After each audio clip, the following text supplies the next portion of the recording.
लेखक पर्यावरण अभ्यासक अतुल देऊळगावकर सर आजचे आपले कट्ट्याचे पाहुणे आहेत। पर्यावरणामध्ये होणाऱ्या अनपेक्षित बदलांना कसं हाताळायचं, आपत्ती काळाचा सामना कसा करायचा, सध्या घडणाऱ्या घटनांमधनं आपण काय शिकायला हवंय याविषयी आपण आज त्यांच्याशी चर्चा करणार आहोत। गेला आठवडा महाराष्ट्रासाठी क्लेशदायक आणि वेदनादायी होता। रायगड, महाड, चिपळूण, सातारा, कोल्हापूर, सांगली सगळ्याच ठिकाणी तुफान पाऊस पडला, दरडी कोसळल्या, पूर आला। कुणाची घरं उद्ध्वस्त झाली, कुणाचे जीवलग हिरावले गेले, तर अनेकांनी स्वतःचाही जीव गमावला। इकडे राज्यामध्ये ही स्थिती असताना हिमाचल प्रदेशात सुद्धा पुरानं आणि भूस्खलनानं तांडव केलंय। आणि फक्त आपला देशच नाही तर संपूर्ण जगच हवामान बदल आणि नैसर्गिक आपत्तींचा सामना करतंय।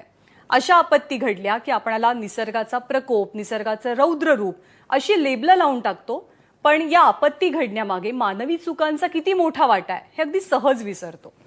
कोणतीही नैसर्गिक आपत्ती घडली की त्याच्या अभ्यासासाठी समित्या स्थापन होतात, अहवाल तयार होतात, त्यावर चर्चा होते, पण अंमलबजावणीच्या बाबतीत उदासीनताच पाहायला मिळते।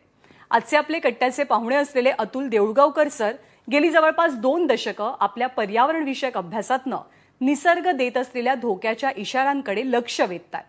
राष्ट्रीय आंतरराष्ट्रीय पातळीवरच्या पर्यावरण विषयक संमेलनातनं हवामान बदल, शेती, पर्यावरणाचं रक्षण या विषयावरती आपली मतं मांडतात। सध्या भारत सरकार आणि महाराष्ट्र सरकारच्या पर्यावरण विषयक विविध समित्यांचे ते सदस्य आहेत। त्यामुळे निसर्गासोबत आपण केलेल्या चुका सुधारण्याची संधी आपल्याला मिळू शकते का, याचं उत्तर आज आपण त्यांच्याकडनं जाणून घेऊया। सर नमस्कार, आपलं मनापासून स्वागत आहे।